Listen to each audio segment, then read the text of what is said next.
smart, strategic, and effective. He also has a kind of good sense of humor. I had a rugby match yesterday, and Dan instructed my teammate Lisa, who's a mutual friend, that I should come home with a black eye. I don't know if he thought that would be kind of fun if the MC was wearing a black eye. I don't know. But I think what Dan didn't consider is if I showed up tonight with a black eye, he probably would have thought about rugby. He probably thought that I'd just been to a family dinner recently.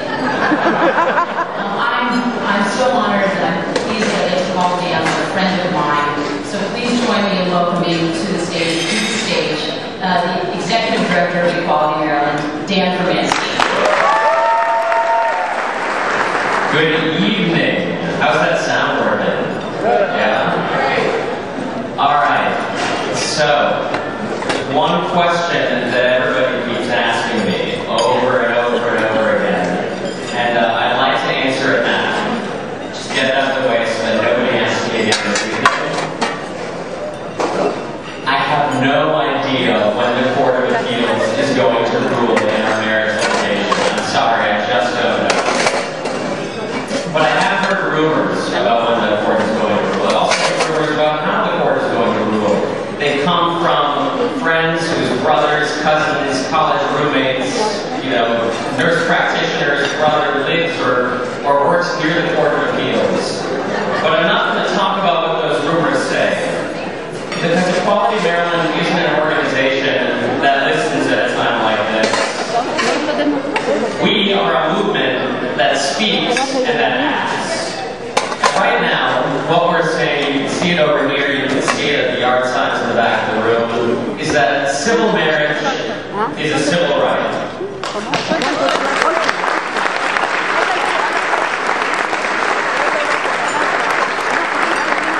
Some of the places of worship in our movement, like going to Presbyterian Church in Baltimore, or Davies Unitarian Universalist Church in Palm Springs, or Temple Emmanuel in Kensington, where Sharon Roosevelt goes to synagogue, have all put on their facades, civil marriage is a civil right in banners. And there are Marylanders in Carroll County and Baltimore and Laurel and La Plata who all have yard signs in their front yards that say civil marriage is a civil right. And even people like me, I always swore I would never run a bumper sticker on my car, but I slapped something on the behind of my automobile and it said civil marriage is a civil right. And we're saying this because we're not waiting for the court to rule. We as LGBT people know better than to wait. Because all over the world, lesbian, gay, bisexual, and transgender people are fighting for their safety, for their freedom, and for their dignity. Tonight, as we dine in style, it's a stark contrast to 80 people who were arrested in Iran last week. I don't know if anybody's heard about this, but 80 individuals went to a party, a birthday party, of a gay man.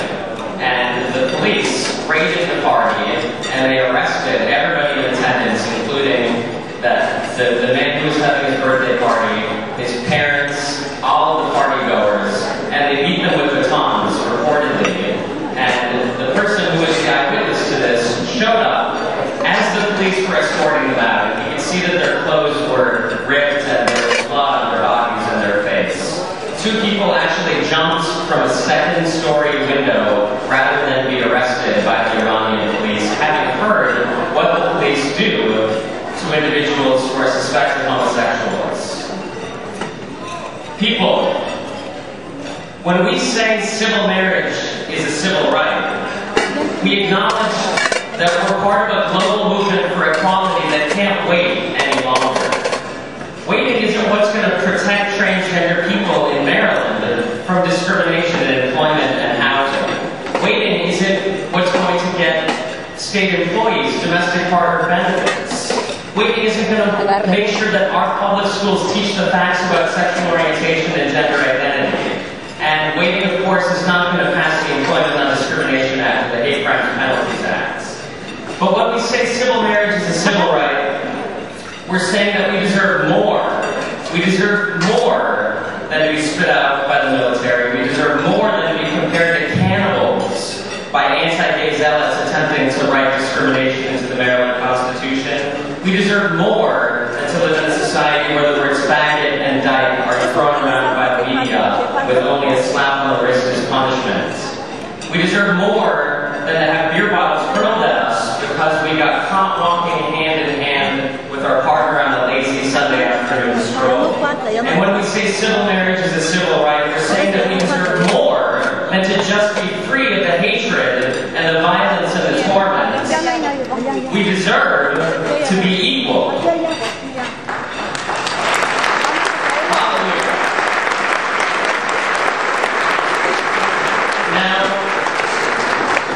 They'll tell us that civil unions mean progress, and we can't really argue that going from nothing to a whole lot of family legal protections is not progress.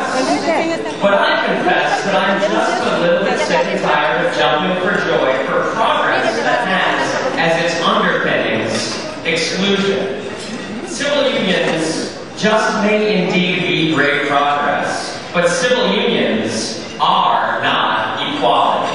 Equality means inclusion. Civil unions are about reminding people that we're just not yet fully acceptable. Just not yet. Sorry, you're not there yet. If there's a time for civil unions in the state of Maryland, it's not going to be because we stop asking for what we know that we deserve. If the courts fail us, and leaders in this state trample over us with civil unions, we'll know that they just aren't real leaders in the truest sense of the word, willing to lead. We, in this room, are the leaders. Lisa Polyak and Vita Dean, and Glenn Dean, and Charles Blackburn, and Patrick Boyan, and Dave Colasar, the lead plaintiffs in the marriage equality litigation. These are leaders. And Colette Roberts and the Reverend John Cresswell and Mara Drummond, who testified in Annapolis this year, these are leaders. And of course, Heather Mazier, our delegate, my delegate, and Eldridge James are leaders.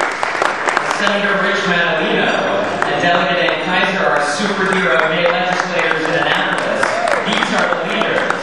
And we have two fearless leaders, straight allies, Senator Gwendolyn Britt and Delegate Victor Ramirez, who will sponsor a marriage equality bill in each house of the General Assembly if we don't win outright in courts.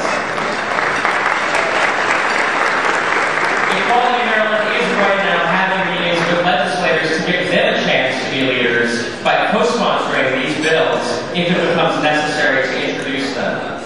I invite you to continue your leadership by not waiting to hear what the Court of Appeals has to say about our constitutional rights, because we know in our hearts what the answer is. I invite you to grab a yard sign on the way out, put your keychain on, slap a bumper sticker on the back of your car, and state a phrase of very basic truth, that civil marriage is a civil right.